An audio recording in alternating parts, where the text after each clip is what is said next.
अगर मैं कहूँ कि इस क्लासरूम में टॉपर होना सबसे बड़ी गलती है और फेल होना जीत, क्लासरूम ऑफ द एलीट सिर्फ एनिमे नहीं, माइंड गेम है। तो चलिए शुरू करते हैं इस माइंड गेम के एपिसोड नंबर 10 को। तो इस एपिसोड की शुरुआत होती है अयानो कोजी के बचपन से, जहाँ वो छोटी ही एज में बाकी सेम एज के बच्चों के साथ बैठा एक टेस्ट दे रहा होता है। और माँ कसम, ये टेस्ट तो कोई यूनिवर्सिटी का लौंडा तक पास न कर पाए। उसके बाद एक आदमी अयानो कोजी के पास आता है और कहता है कि एक बात हमेशा याद रखना, पावर होने के बावजूद भी उसे इस्तेमाल बिल्कुल मत करना। ये बेवकूफ़ी की निशानी है। सेम जैसे तुम लोगों के पास एग्जाम से एक दिन पहले पढ़ के पास होने की पावर है, लेकिन फिर भी कुछ लोग नहीं पढ़ते। उसके बाद सीन चेंज होता है और अयानो कोजी नदी के किनारे पर बैठा होता है और सूदो वाले मछलियां पकड़ कर आते हैं और कोशिदा वाले फ्रूट्स ले आते हैं, जिस पे हिराता कहता है कि सब ने बहुत ही जबरदस्त काम किया है। और सूदो वालों से कहता है कि क्या तुम लोग आग जला सकते हो तो जला दो, और जो लोग बच गए हो वो जाके पीने का पानी ढूंढो। फिर अयानो कोजी हिराता की तरफ देख के सोचता है कि ये है हिराता, क्लास डी का लीडर। उसके बाद अयानो कोजी और होरिकिता एक मैप लेकर जंगल में चल रहे होते हैं, जिसपे होरिकिता कहती है कि तुम इस वीडियो के इस व्यूअर की तरह कामचोर हो, जो कि वीडियो तो देख लेता है लेकिन सब्सक्राइब और लाइक नहीं करता। लेकिन आज तुम्हें ऐसे खुद से आगे बढ़ता देख के मैं हैरान हूँ। जिसपे अयानो कोजी कहता है कि और कोई काम नहीं है। फिर वो कहती है कि बेफजूल की भाग दौड़ करके अपनी ताकत गंवाने का मुझे कोई शौक नहीं है। जिसपे अयानो कोजी कहता है कि मैं तुम्हारी बात समझता हूँ, तुम कामचोर हरामखोर हो, लेकिन अंदर बैठे रहने से कुछ बदलेगा नहीं। और वैसे भी मुझे लगता है कि रूइन तुम्हें अपना निशाना बनाएगा, इस बात में कोई शक नहीं है। जिसपे वो कहती है कि इनकी माँ का भरोसा ये तो है। उसके बाद सीन चेंज होता है और हम देखते हैं कि क्लास बी के स्टूडेंट्स वाटरफॉल के किनारे बैठे एंजॉय कर रहे होते हैं। और फिर अयानो कोजी, इचिनोसा और होरिकिता आते हैं और इचिनोसा कहती है कि इस बात पे कोई शक नहीं है कि जंगल में बहुत सारे फ्रूट्स हैं और नदी से हमें मछलियां मिलेंगी और पीने का पानी हमें झरने से मिलेगा। मतलब इसकी माँ का मजे ही मजे। जिसके बाद होरिकिता कहती है कि मैंने जितना सोचा था क्लास बी तो उससे ज्यादा डिसिप्लिन है। फिर इचिनोसा कहती है कि शुरू में सब मुश्किल था, लेकिन बाद में हम सब ने एडजस्ट कर लिया और सब ठीक है। फिर होरिकिता कहती है कि हमारा रिश्ता काफी अच्छा है ना इचिनोसा। जिसके बाद उसके पास एक लड़का आता है और कहता है कि मैं भी कुछ करना चाहता हूँ, वरना मैं व्यूअर्स की तरह बिना सब्सक्राइब किए ही चला जाऊंगा। जिसपे वो कहती है कि जो सब्सक्राइब करेगा उसके ड्रीम में मैं खुद आके उसे खुश करूंगी, और कहती है कि वहां जाके उनके साथ हेल्प कराओ। जिसपे होरिकिता कहती है कि ये नमूना कौन है। जिसपे इचिनोसा कहती है कि ये कानिदा है। जिसके बाद होरिकिता अयानो कोजी से कहती है कि लगता है इसका क्लास सी वालों से झगड़ा हुआ है और उन्होंने इसकी तशरीफ पर लात मार के इसे भगा दिया होगा।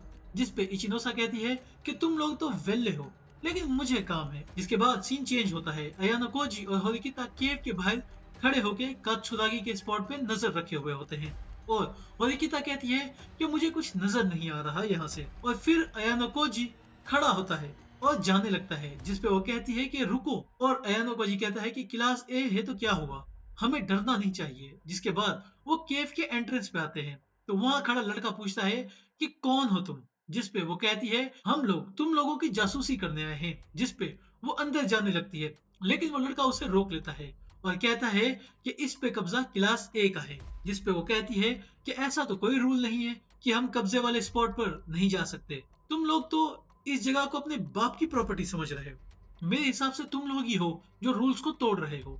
जिसके बाद कात्सुरागी गुफा से बाहर आता है और कहता है कि मुझे याद नहीं कि मैंने मेहमानों को बुलाने की परमिशन दी हो। जिसपे होरिकिता कहती है कि मैं बस अंदर देखना चाहती हूँ। जिसपे कात्सुरागी कहता है कि ठीक है, अपनी ये इच्छा भी पूरी कर लो, लेकिन इसका परिणाम बहुत महंगा पड़ेगा तुम लोगों को। और फिर उन दोनों को क्लास ए के लड़के घेर लेते हैं और कात्सुरागी कहता है कि मेरी मानो तो इस मुसीबत में ना पड़ो। उसके बाद सीन चेंज होता है और वो दोनों क्लास सी के बीच स्पॉट पे आते हैं, जहाँ पे कुछ लड़के जेट स्की चला रहे होते हैं और कुछ खाना बना रहे होते हैं, और लड़कियां तो वाह भाई जबरदस्त। जिसपे होरिकिता कहती है कि ये क्लास सी करना क्या चाहती है। जिसके बाद एक लड़का उन दोनों के पास आता है और कहता है कि रूइन तुमसे मिलना चाहता है, और उन दोनों को रूइन के पास ले जाता है। और जहां पहुंचते ही होरिकिता कहती है कि जब लीडर ही निकम्मा और नाकारा हो तो उसके नीचे काम करने वालों को बस तकलीफ ही होती है। उसके बाद रूइन इशिजाकी को बुलाता है और उसके सर पे बियर की बोतल खाली कर देता है और कहता है कि ये गर्म है उल्लू के पट्टे, ठंडी लेके आओ।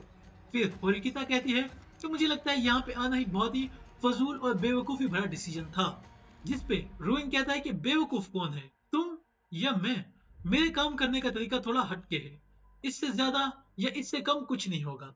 जिस पे वो कहती है कि तुम्हें जो करना है वो करो और जाने लगती है। जिसपे वो इबुकी के बारे में कहती है, जिसपे रोइन कहता है कि वो हमारी क्लास में है, उसके बारे में क्यों पूछ रही हो। और वो कहती है कि वो हमें जख्मी हालत में जंगल में मिली थी, उसका चेहरा सूजा हुआ था। जिसपे वो कहता है कि मैंने तो बस उसे सही सजा दी थी और वैसे भी मैंने सारे पॉइंट्स खत्म कर दिए हैं, कुछ भी हो मुझे पॉइंट्स की चिंता बिल्कुल नहीं है। जिसपे अयानो जी सोचता है कि 300 पॉइंट्स को खत्म करने के बाद भी हम माइनस में नहीं जा सकते, लेकिन इसने तो इस असर को ही खत्म कर दिया है। जिसके बाद रुइन कहता है कि छोड़ो इन सबको होरिकिता, तुम मेरे साथ आके खेलो, मैं तुम्हारे लिए एक टेंट का भी इंतजाम कर दूंगा। वो कहती है कि चलो अयानो जी।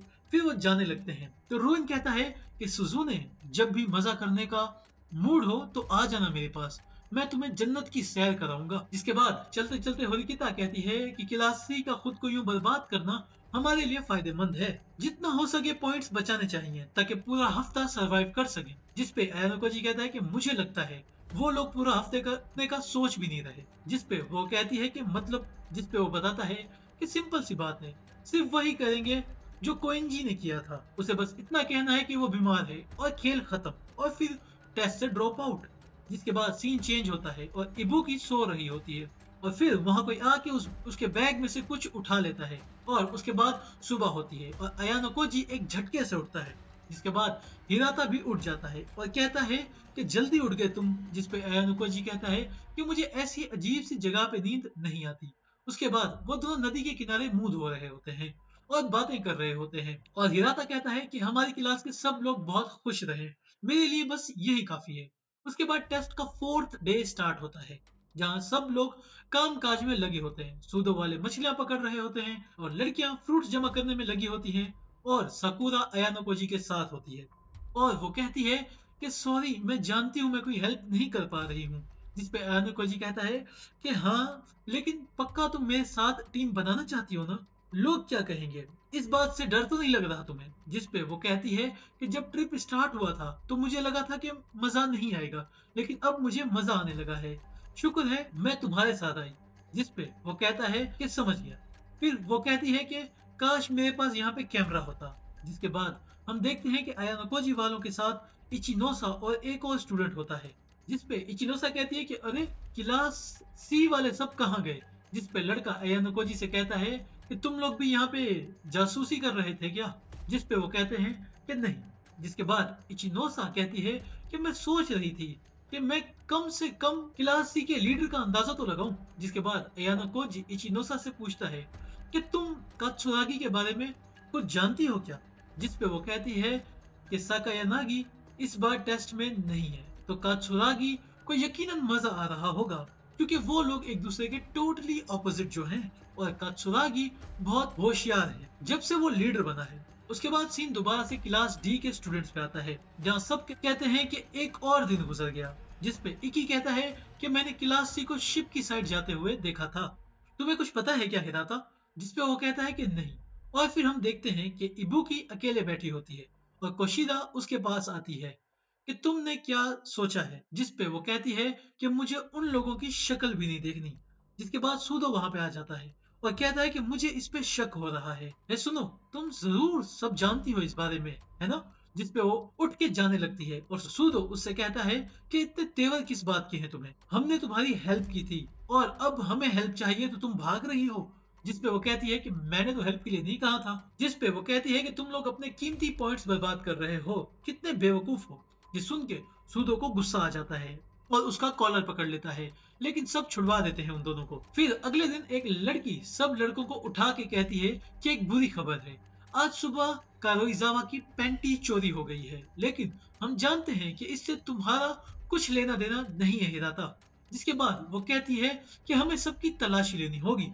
जिसपे इकी और सूदो कहते हैं कि तुम लोग हम पे शक कर रहे हो। जिसपे वो कहती है कि हाँ, क्योंकि वो कैंप में बैठी रो रही है और कोशिदा वाले उसे चुप करवा रहे हैं। जिसके बाद वो लड़की हिराता से कहती है कि तुम पता लगा सकते हो कि चोर कौन है। जिसके बाद वो सारे लड़के लाइन में खड़े हो जाते हैं और चेकिंग शुरू होती है, जिसपे इकी डर रहा होता है। तो यामाओची उसे कहता है कि सच बताओ, तुमने ही चुराई है ना वो। उसके बाद यामाओची उसके बैग की जबरदस्ती तलाशी लेने लगता है और उसके बैग में से ही वो पैंटी मिलती है, जिसपे वो कहता है कि मुझे नहीं पता ये यहाँ कैसे आई। तुम तो मेरा यकीन करो ना अयानुको जी, मैंने नहीं किया। जिसपे वो कहता है कि अब मैं कैसे कहूँ कि मुझे यकीन है या नहीं, सबूत हमारे सामने है। लेकिन अगर तुमने किया होता तो तुम इतनी लापरवाही ना करते। जिसपे यामाओची कहता है तो किसी और ने चुरा के इकी के बैग में डाल दी। जिसपे इकी कहता है कि हाँ हाँ बिल्कुल ऐसा ही हुआ होगा। फिर यामाओची इकी के हाथ में वो पैंटी दे के चला जाता है और अयानोकोजी कहता है कि इसे छुपा दो। तो वो कहता है कि छुपा तो दूं लेकिन कहाँ पे, और वो अयानोकोजी के हाथ में देके भाग जाता है। उसके बाद हिराता कहता है कि सब चेक हो गए हैं, हम अपने कपड़े रख लें। जिसपे वो लड़की कहती है कि अब सबके कपड़े भी चेक होंगे। जिसपे इकी कहता है कि अब छोड़ दो यार। जिसपे सब लड़कियां कहती हैं कि हमें तो पहले से इकी पे शक था। जिसपे वो कहता है कि अगर ऐसा है तो चेक कर लो मुझे। जिसके बाद हिराता बारी बारी से सबको चेक करने लगता है और फिर अयानोकोजी पे आता है, लेकिन उसे भी चेक करता है, खुद पैंटी छुपा देता है और कहता है कि किसी के पास नहीं है। जिसपे अयानोकोजी कहता है कि तुमने मुझे क्यों बचाया। जिसपे हिराता कहता है कि मुझे यकीन है कि तुमने वो नहीं चुराई थी, लेकिन क्या तुम असली चोर को ढूंढ सकते हो। जिसपे अयानोकोजी कहता है मैं कोशिश करूंगा। जिसपे हिराता कहता है कि किसी और को ना पता लगे, और इसी के साथ हमारा ये वाला एपिसोड एंड हो जाता है। अगर वीडियो पसंद आई तो वीडियो को लाइक करना, चैनल पे न्यू हो तो चैनल को सब्सक्राइब करना मत भूलना। मैं आप लोगों से मिलता हूँ नेक्स्ट वीडियो में, तब तक के लिए बाय बाय।